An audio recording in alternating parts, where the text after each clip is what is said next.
ფრანკფურტი ერთ-ერთი ალფა ქალაქებს შორის. ეს განსაზღვრება შემოვიდა 90-იან წლებში. მეგაპოლისის მსგავსი რამ არის უბრალოდ ოდნავ პატარა და ეხლა ჩვენ ვიმყოფებით ცენტრალ ტაუერზე, საიდანაც როგორც იტყვიან ხელის გულივით მოსჩანს მთელი ფრანკფურტი. პირდაპირ ის არის ცნობილი საგამოფენო შენობა და ეს ევროკავშირის ტერიტორიაზე ყველაზე მაღალი ცათამბჯენი, რომელშიც განლაგებულია ბანკი. კარგად მოსჩანს აგრეთვე სასტუმრო, რომელშიც ჩვენ უნდა ვიცხოვროთ და საერთოდ ევროპის ტერიტორიაზე სამეულში შედის ფრანკფურტი ეგრეთ წოდებული ცათამბჯენების რაოდენობით. მას უსწრებს პარიზი, ხოლო თავად ფრანკფურტი უსწრებს ლონდონს. გასაოცარი სანახავია, ძალიან კარგი ხედია აქედან და როგორც ხედავთ, ტურისტებიც უხვად არიან. გვეყო ზედხედით ტკბობა, დროა რომ ჩავიდეთ უკვე და ადგილზე დავათვალიეროთ ქალაქი ახლობა.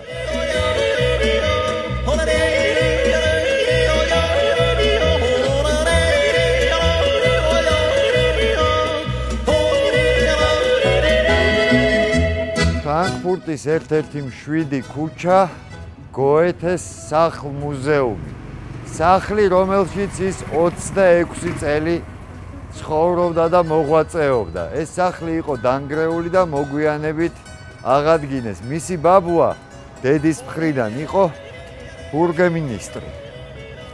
სწორედ ამ სახლში დაწერა მან თავის ცნობილი ნაწარმოები ახალგაზრდა ვერტერის ტანჯვა და სწორედ აქედან გახდა იგი მსოფლიოში ცნობილი.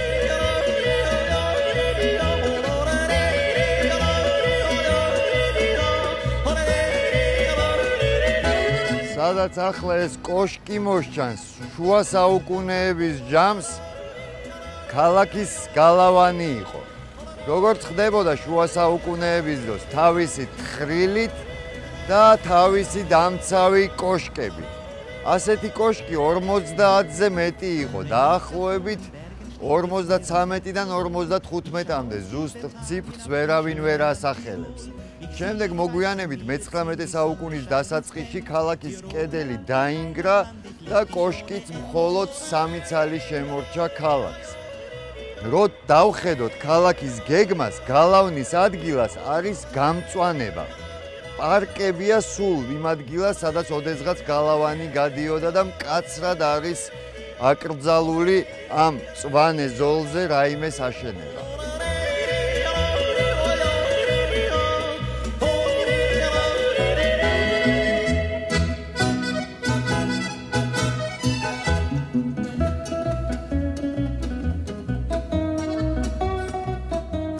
ფრანკფურტის ერთ-ერთი მთავარი ღირსშესანიშნაობა, ძველი ოპერა, როგორც მას უწოდებენ. აშენებულია იგი 1880 წელს არქიტექტორ რიხარდ ლუკეს მიერ. ეს იყო იმ დროისთვის ერთ-ერთი ყველაზე ცნობილი ოპერა. სამწუხაროდ მეორე მსოფლიოს დროს დაინგრა, ოღონდ ბოლომდე არ განადგურდა, ნაწილობრივ იყო დანგრეული. და მას ხუმრობით ეძახდნენ გერმანიის ყველაზე ლამაზ ნანგრევებს. შემდეგ მოგვიანებით დაიწყო დისკუსია, აღედგინათ ეს ოპერა თუ საერთოდ დაენგრიათ. იმდროინდელი ქალაქის თავი, მას ერქვა რუდი. მას ჰქონდა ასეთი მოსაზრება, რომ აეფეთქებინათ საერთოდ ეს ოპერა და ასევე ხუმრობით რუდის დინამიტს ეძახდნენ კაიხანი ამ შენობას. შემდეგ უკვე 70-იანი წლების ბოლოს 91 წელს უფრო ზუსტად მაინც გადაწყდა რომ აღედგინათ ეს შენობა. და როგორც ხედავთ, ძალიან კარგი იქნეს, ეხლა ეს არის ერთ-ერთი უსაყვარლესი ადგილი როგორც ფრანკფურტელთათვის, ასევე ჩამოსული სტუმრებისთვის. ოღონდ მას არ აქვს ოპერის ფუნქცია, უბრალოდ როგორც საკონცერტო დარბაზი ისე ფუნქციონირებს. ხოლო მოქმედი ოპერა არის ქალაქის სულ სხვა მხარეს.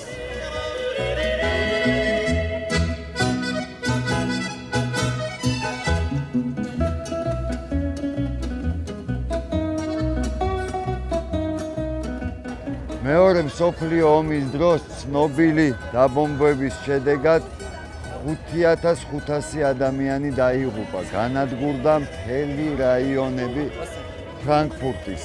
ხოლო ომის დასრულების შემდეგ რაღაც პერიოდი განიხილებოდა ვერსია, რომ ფრანკფურტი ყოფილიყო გერმანიის დედაქალაქი, მაგრამ საბოლოოდ მაინც არჩევანი ბონზე გაკეთდა.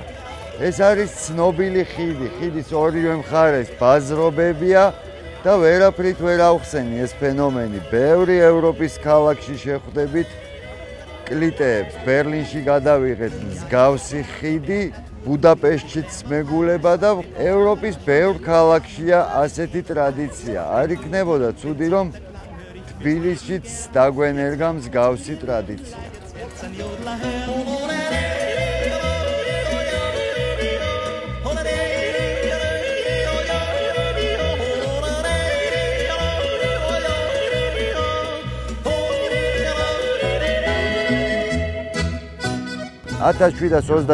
წელს ფრანკფურტმა მიიღო საიმპერატორო ქალაქის სტატუსი. მანამდე მას ადგილობრივი მმართველები მართავდნენ, ხოლო 1732 წლის შემდეგ უკვე უშუალოდ იმპერატორის მმართველობაში გადავიდა. შემდგომ მოგვიანებით 30 წლიანი ომის დროს მოახერხა ფრანკფურტმა და არ ჩაება ამ ომში, მაგრამ სამწუხაროდ მსხვერპლის გარეშე მაინც არ გამოვიდა ეს ამბავი, რამე თუ ლტოლვილებმა შავი ჭირი შემოიტანეს. ნაპოლეონის დამპყრობლური ომების დროს რამდენჯერმე იქნა ოკუპირებული, მაგრამ მაინც არ კარგავდა იგი თავის ნეიტრალიტეტს და ნეიტრალიტეტის შენარჩუნება ამ ქალაქმა შეეძლო 1805-6 წლებამდე, როდესაც დაიშალა რომის იმპერია საბოლოოდ.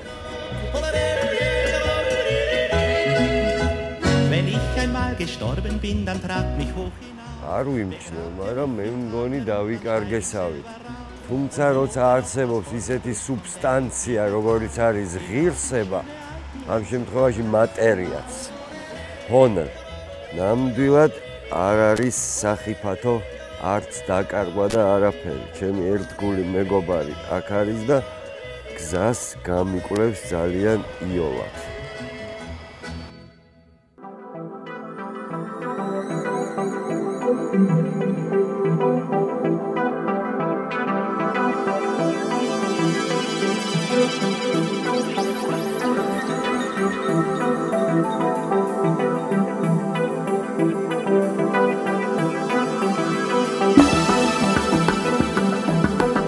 რაც შეეხება ჯუმეირა ფრანკფურტის არქიტექტურულ თავისებურებებს, იგი არის ნაწილი კომპლექსისა, რომელსაც ეძახიან Palais Quarter, ანუ რას ნიშნავს ეს?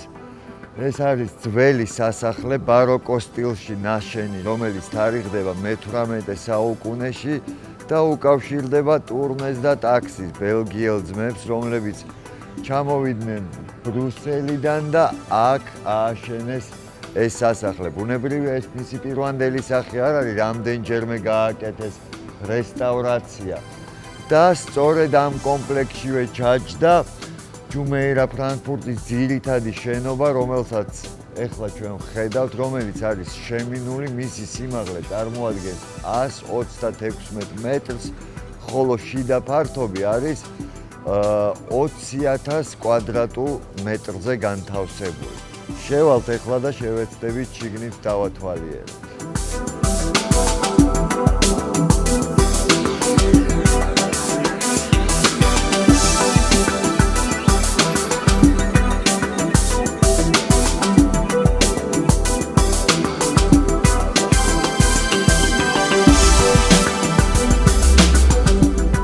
რაც შეეხება ინტერიერს, ფრანკფურტი ჯუმეირას ლობი.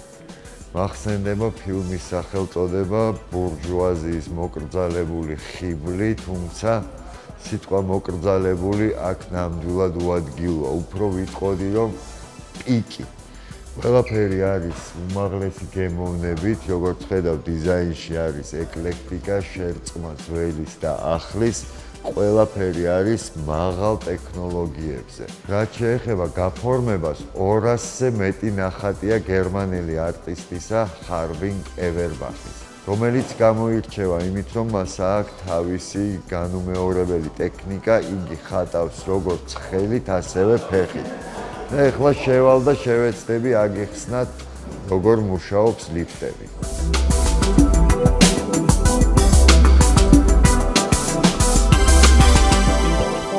რაც შეეხება ლიფტებს, არის ყველაფერი ავტომატიზებული. პირველად რომ შევედი, ლიფტში არ დამხვდა არც ერთი ღილაკი. აქვე პროგრამდება, აირჩევთ თქვენ სართულს და დაგიწერთ რომელი ლიფტი მოვა. ამჯერად მოვიდა პირველი ლიფტი და არა მარტო ლიფტში, ნომერშიც ყველაფერი მაღალ ტექნოლოგიურია. ყველაფერი არის სენსორებზე, საკმარისია რომ შეხვიდეთ ოთახში და შუქი იმთება თავისით და ეს ყველაფერი პირველ რიგში გაკეთებულია იმიტომ რომ ხდება ელექტროენერგიის ეკონომია.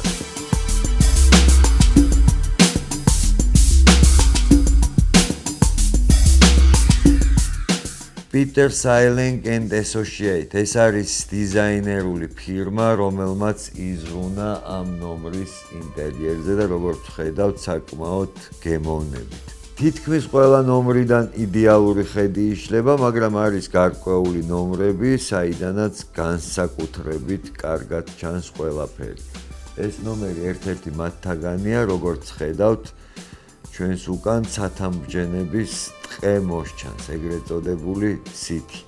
რაც შეეხება თვითონ ნომრებს, ყველაზე პატარა მათ შორის არის 35 კვადრატული მეტრი. არის მოზრდილები, რომელსაც ეძახიან სენატორის ოთახს და იქ არის 115 კვადრატული მეტრი და საპრეზიდენტო სიუტი, რომელიც არის 210 კვადრატულ მეტრამდე. ხოლო ყველაზე დიდი და საუკეთესო არის 220 კვადრატული მეტრი, ეგრეთ წოდებული პრეზიდენტის აპარტამენტები.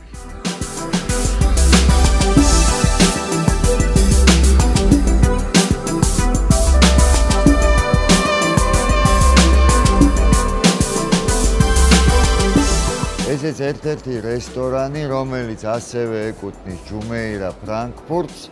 სასტუმროს ფოიედან შეგიძლიათ მოხვდეთ პირდაპირ ამ რესტორანში, აქ მიირთვათ ჩაი და გაუყვეთ გზას ერთ-ერთი ყველაზე ცნობილი სავაჭრო ცენტრისკენ. მაიცელ ასე ქვია ამ სავაჭრო ცენტრს და რითიც გამოირჩევა, ეს არის მისი არქიტექტურა.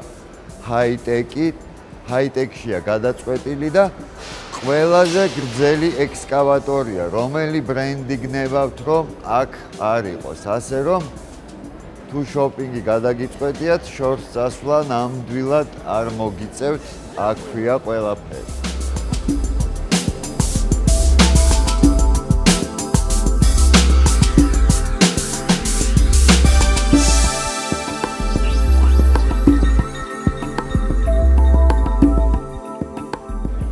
სავაჭრო ცენტრი, რომელსაც ერთ-ერთი შესასვლელი ჩვენი სასტუმროდან აქვს, ფრანკფურტ ჯუმეირადან გამოდის მთავარ ბულვარზე. ბულვარი არის ფეხით მოსიარულეთათვის განკუთვნილი, უმშვიდესი, ულამაზესი ადგილია, მხოლოდ ფეხით და ველოსიპედებით არის შესაძლებელი გადაადგილება. ალბათ ყველას სადმე შეგხვედრია ძველებური წიგნები, ძველების აღქმით ხო დედამიწა 3 ვეშაპზე იყო განთავსებული. ფრანკფურტს რო შევადაროთ ეს ამბავი, აქაც დაახლოებით ეგრეა. 3 ძირითადი ვეშაპი ამ შემთხვევაში წარმოადგენს ფინანსებს, ტრანსპორტს და სავაჭრო საქმიანობას. სწორედ ამით უდგას სული ქალაქს და სწორედ ამ გარემოებათა გამო იგი შედის ალფა ქალაქების ოცეულში.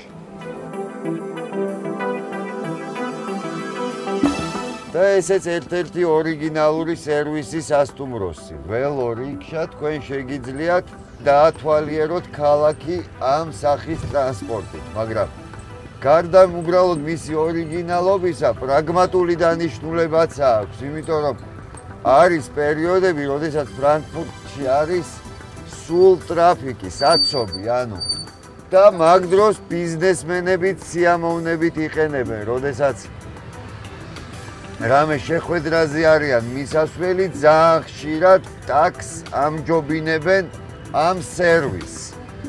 ჯუმეირა ფრანკფურტს აქვს იდეალური განლაგება. ყველა ძირითადი ღირსშესანიშნაობა ქალაქისა არის აქვე ძველი ოპერა, ეგრეთ წოდებული გაოპტვახტი, კოშკი, სანაპირო, ცნობილის შოპინგის ქუჩა, ერთი სიტყვით ყველაფერი არის იქვე.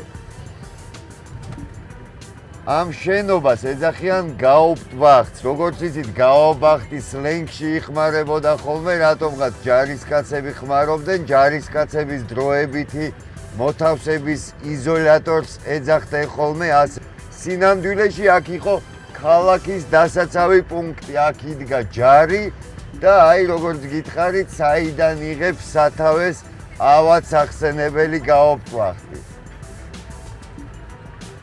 აი გადმოვედით ჩვენ ფეხით სასიარულოთა ქუჩაზე, ირგვლივ არის უამრავი კაფე და ამ ქუჩებზე მანქანით გადაადგილება შეუძლებელია. შეგიძლიათ მხოლოდ და მხოლოდ ამ ტრანსპორტით ისარგებლოთ.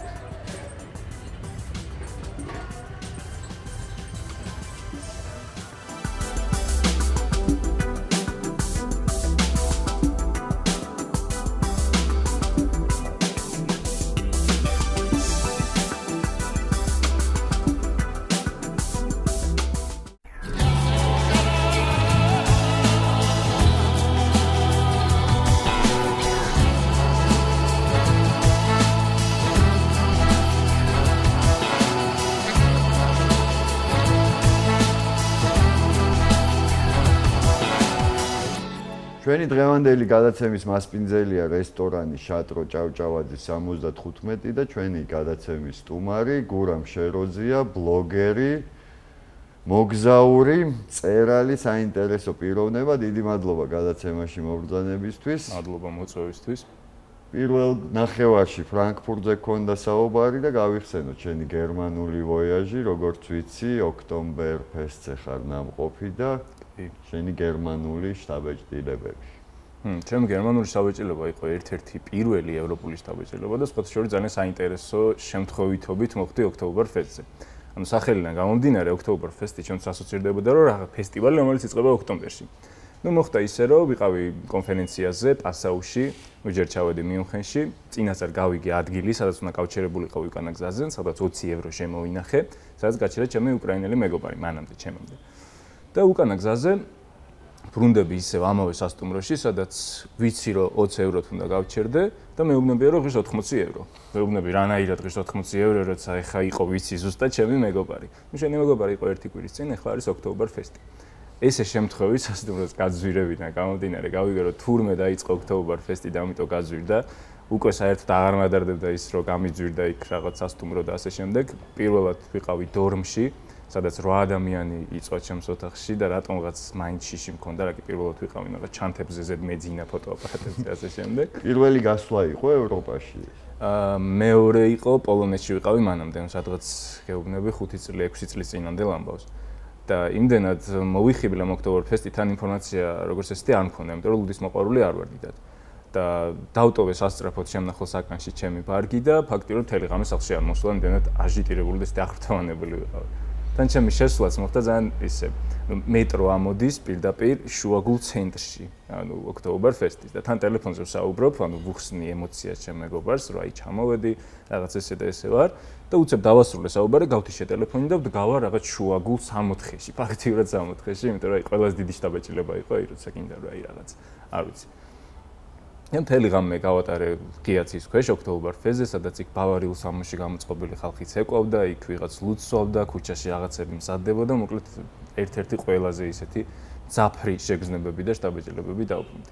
გერმანული სული შეიგრძენი მან. გერმანული სული ბევრი კუთხით შევიგრძენა, ძალიან მომეწონა, იმიტომ რომ მაგალითად როცა აწერია მეტროში რომ მოვა დაუშვათ 15 საათსა და 27 წუთზე და მოვიდა ზუსტად 27 წუთზე, ანუ 5 წუთიც კი არ გადააცილა, ნუ ამით ვიყავენ პირველი ევროპულმა სიზუსტემაც მან გააოცა პირველად. თან გერმანული ხო გამორჩეულია კიდევ უფრო და ამიტომ პირველივე გერმანით რო დავიწყე, პირველი რაც ვინატრე იყო ის, რომ აი მოდი ნეტა იყოს პუნქტუალურობა, როგორც აქ არის. იმიტომ აქ ფიზიკურად მე ველოდები ყველას ყოველთვის მოვდივარ ზუსტ დროს და მე ჩემ მეგობრებს სადაც 15-20 ნახევარი საათის დაგვიანებით ველოდები. აი განრიგი ყველას აცვიფრებდა და მეც მათ შორის და უცნაური რა არის?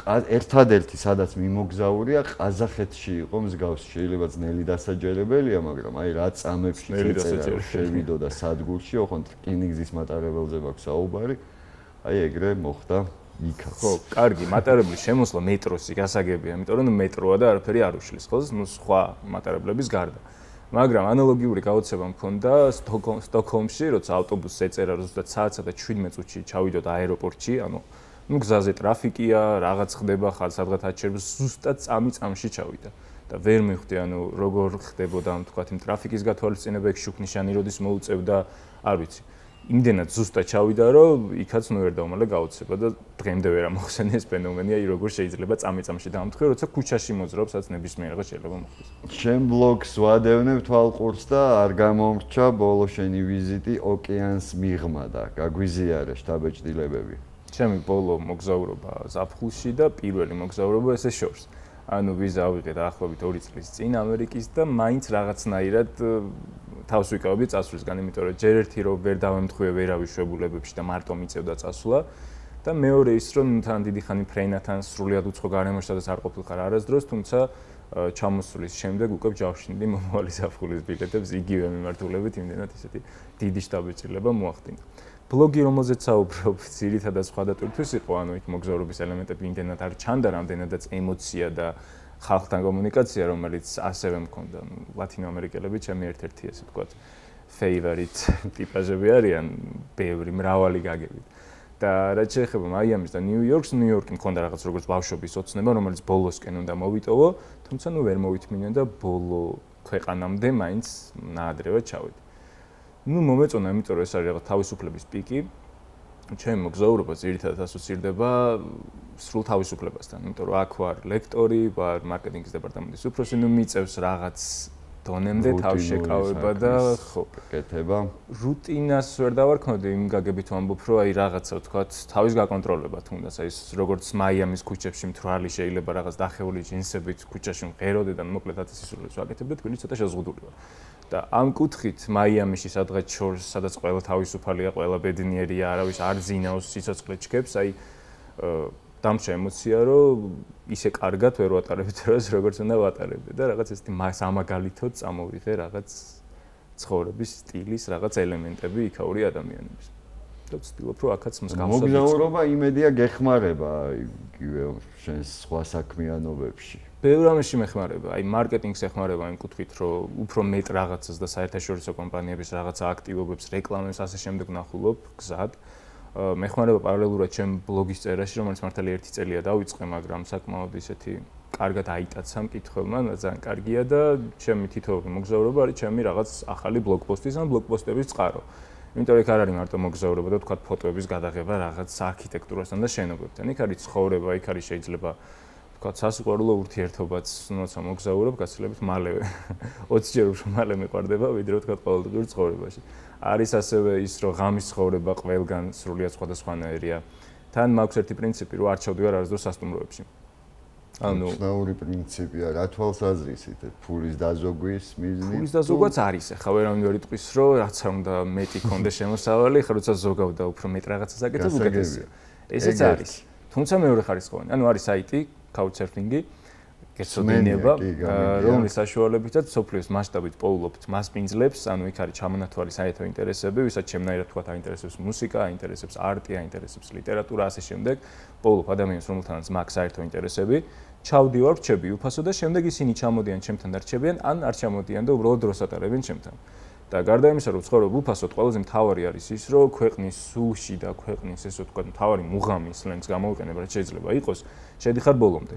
ნახულობ მაგალითად საფრანგეთში როგორც ცხოვრობს რიგითი მაგრამ ფრანგი რაღაც ოჯახი. თვალსაზრისით გამართლებაა, ვისთან მოხვდები მაგ დროს, ხო დიდი მნიშვნელობა. პროფაილი უნდა წაიკითხო, ერთი აუცილებლად უნებრივია, მაგრამ რჩება ის გამართლების მომენტი, ხო? ვირტუალურად ძალიან ძნელია ეს ფსიქოტიპი ბოლომდე ამოიცნო, ხო? აი მაგ ინფორმაციით. კი, მაგრამ ჩემი სტატისტიკით ახლა 50 ადამიანიდან 48-ში როცა გამიმართლა და იმ ორში ძალიან მცირედი უარყოფითი ნიუანსები იყო, ალბათ უფრო კიდე არის რეფერენსების სისტემა.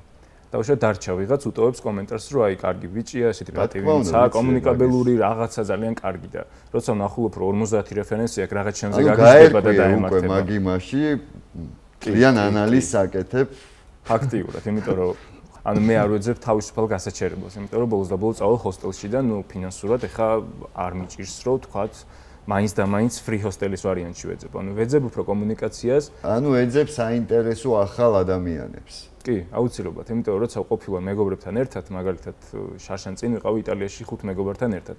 ძალიან კარგად გავერთე, ძალიან კარგი კომუნიკაცია შედგა და ყველაფერი გავაკეთეთ, რაც უნდა გაგვიკეთებინა, მაგრამ არ ქონდა კონტაქტი არავისთან, გარშემო მყოფებთან, იმიტომ რომ 6-ნი ვიყავი და აღარ გჭირდებოდა მეტი არავინ. როცა მარტო მიდიხარ, იქ ძალიან ბევრ ახლო მეგობარს იჩენ, რომელთანაც მე აგზელებ ურთიერთობას. შეიძლება გაიჩინო ბიზნეს პარტნიორის, იმიტომ რომ მაქვს რაღაც თქვა ჩემი ბიზნეს მიმართულებები, რომელშიც გჭირდება საერთაშორისო რაღაც მხარდაჭერა, ან თუნდაც რჩევის დონეზე. და პლუს არის ის, რომ თავიდან ბოლომდე ქვეყნის სულს აღიქვა, იმიტომ რომ ყველაფერი არ წერია ხო რუკაზე. რაღაცა უნდა გითხრას კონკრეტულმა ადამიანმა, მით უმეტეს დროში როცა შეზღუდული ხარ, რაღაც უნდა გირჩიოს, წამოყვეს ღამის ცხოვრება, რომ გაჩვენოს სად არის ყველაზე კარგი ბარი, სად შეჭამ ყველაზე კარგ პიცას მაგალითად. და დაბადების დღეებს და წვეულებებს როცა ხვდები ადგილობრივზე, ესეც ძალიან საინტერესოა ჩემთვის. როგორ აღნიშნავს მაგალითად იტალიელი ხალხი ახალ წელს ან ესპანელი ხალხი ახალ წელს. თავისი 12 ყურძნის მარცვლის შეჭმით, სურვილებით და ასე შემდეგ. ჩემი მეგობარია აქტიურად ჩართული მაგ couch surfing-ში და სულ ჩამოზდის ხოლმე მეგობრები და ნუ ისინი აღნიშნავენ რომ გაუმართლათ, იმიტომ რომ ნორმალურად, მაგიტომ გკითხე რომ გამართლებაზეც არის რა. ალბათ ხო, ჯერჯერობით მიმართლებს ესე გამოდის. თუმცა ნუ არ არის გამორიცხული არაფერი, მაგრამ ესე ჩელენჯია. ის რომ დავუშვათ კვიპროსმა არ შემისხვერა შუა საზღვარზე და გამომავწყდია ციხეში. რაღაც პოსტი მე ამაზე ნახე მე მგონი. ნუ ესეც ერთგვარი ჩელენჯი იყო, იმიტომ რომ ნუ ისიც უნდა გაიგო რა ემართება ხალხს, რომელსაც არ უშვებენ საზღვარზე, რომელსაც აქვს რაღაც პრობლემა, მე როგორი ხარ შენ თვითონ კრიტიკულ სიტუაციაში, ანუ 24 საათი ფაქტიურად არაფრის გარეშე ვიჟექი 4 კედელ შუა, ნაცვლად იმისა რომ პლაჟზე ყოფილიყავი ჩრდილოეთ კვიპროსის, ვიყავი ციხეში, მე გამომადეპორტეს უკან. 24 საათი არ არის პრობლემა, თავარია როგორც აღნიშნე რაღაც გამოცდილება დაგრჩა და თავისუფლების ფასი შევიხსენიას თავარია კი რომ გამოვედი მთელი ღამე არ მიძინა დავდიოდი ქუჩაში იმდენად აი კედლებზე ფობია მქონდა პირველ დღეს რომ აი კედელი ასოცირდებოდა იმ ციხესთან. ძალიან ცუდი არ ყოფილა, გავერთე რაღაც ახალი გავიგე, თუმცა ეს ხდებოდა პირველი 10 საათი. ყველაზე ექსტრემალური მოგზაურობების ჯამს ეგ გადაგხდენია, რაც ახლა გაიხსენე თუ იყო კიდე რამე მომენტები რა. იყო რაღაც ნიუანსები, ნუ ადამიანთან მიმართებაში იგივე როგორც ახსენე არ არის ბოლომდე სანდო, იმიტომ რომ არ იცი მაინც ბოლომდე რა ხდება. ნუ რაღაც ესეთი მომენტები ყოფილა ლაითი, თუმცა ყველაფერი კარგად დამთავრებულა. რაღაც საშიშ გარემოში, როცა რაღაცა სხვა რაღაც გონია რომ ხდება და თურმე ტყუილად გეშინია, ნუ რაღაც ნიუ-იორკში და რაღაც იყო მსგავსი თემები, თუმცა იმდანთ ლაითი და ისეთი თქვათ არაყურად საღები, რომ მე რო კარგად გახსენდება. ყველაზე მძიმე იყო ციხე, კი. რაც უკადრებიათ შანსიანი ციხე კიპრზე. კიპრზე, ჩრდილოეთ კვიპროსზე, გაითვალისწინოს ყველა, ვინც აპირებს მოგზაურობას. სიმე გამოცდილება არ გაიმეორებს. ვურჩევ. მე რო ისე მქონდა არჩევანი საშუალება, ისევე ესე ცოტა დროით მოხდებოდი ციხეში, იმიტომ რომ მეორე იყო ის, რომ ნუ ხალხის ყურადღება ის, რომ ყველა ცდილობდა რაღაცის დახმარებას, ასე შემდეგ, ესეც დამატებითი პოზიტივის, ასე ვთქვათ, წყარო იყო.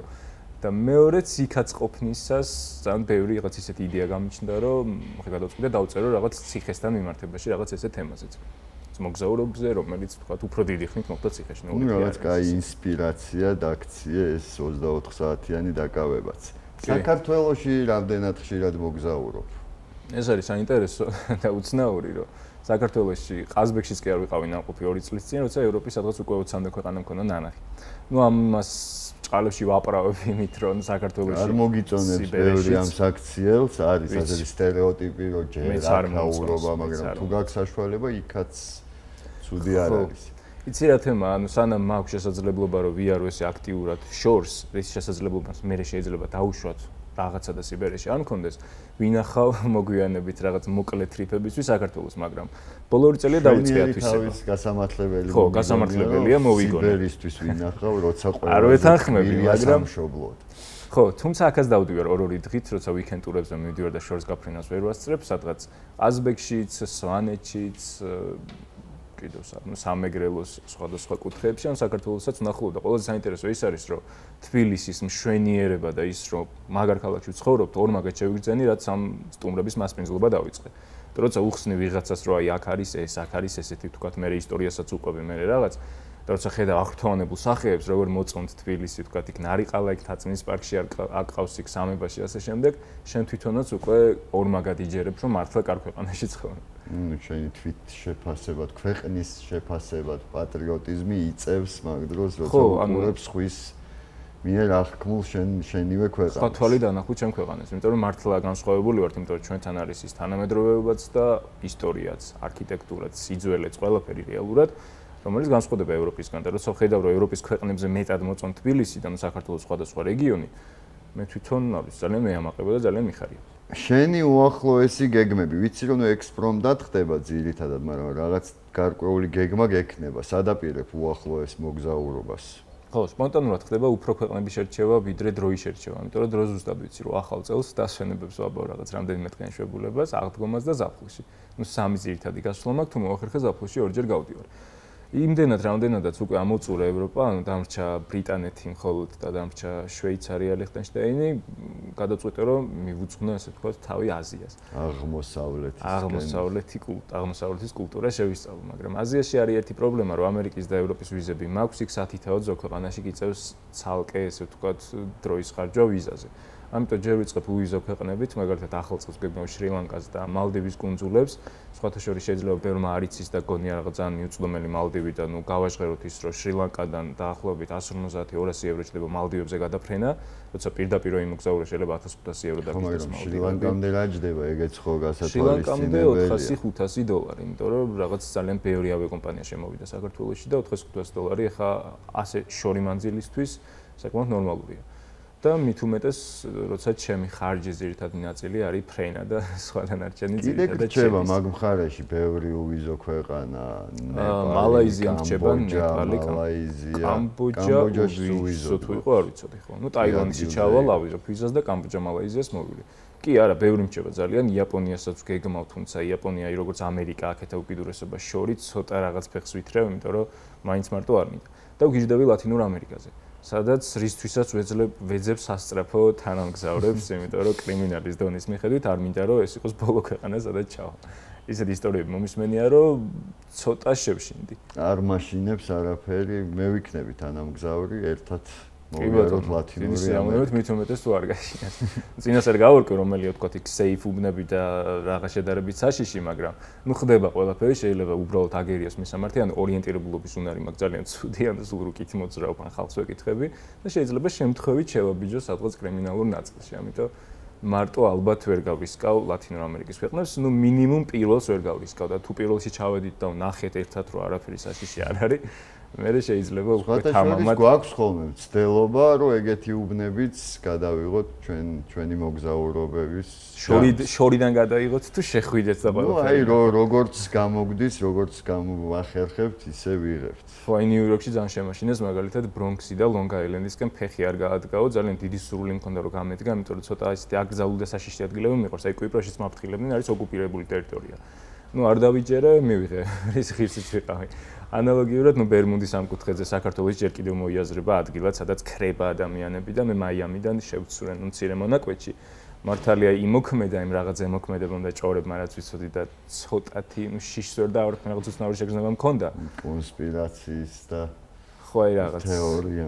კი, თუმცა ეხა უფრო ღრმადაც ვაპირებ, უკვე ბაჰამის კუნძულები ვერ მოვასწარე, იმიტომ რომ ვიკენდ ტური იყო თურმე მარტო და მე ორ შაბათისთვის დავგეგმე მივედი და მითხროს რომ შემდეგ შაბათამდე ვერსად ვერ წახვალო და შემდეგ შაბათამდე უკვე ნიუ-იორკში მქონდა ფრენა და ანუ ბაჰამები, ასე ვთქვათ, ვერ დავაორგანიზე, მაგრამ აუცილებლად დავბრუნდები მაიამიზე. სიტყვა მაქვს მიცემული და დავბრუნდები, იმიტომ რომ ძალიან ბევრი სიტყვა ახლა გეგმა გაქვთ, ნუ დაგერღვიოთ მიცემული სიტყვა. ასეთივე წარმატებულ მოგზაურობებს გისურვებთ. დიდი მადლობა რომ მოხვედით გადაცემაში. მაყურებელსაც დიდი მადლობა მომავალ შეხვედრამდე.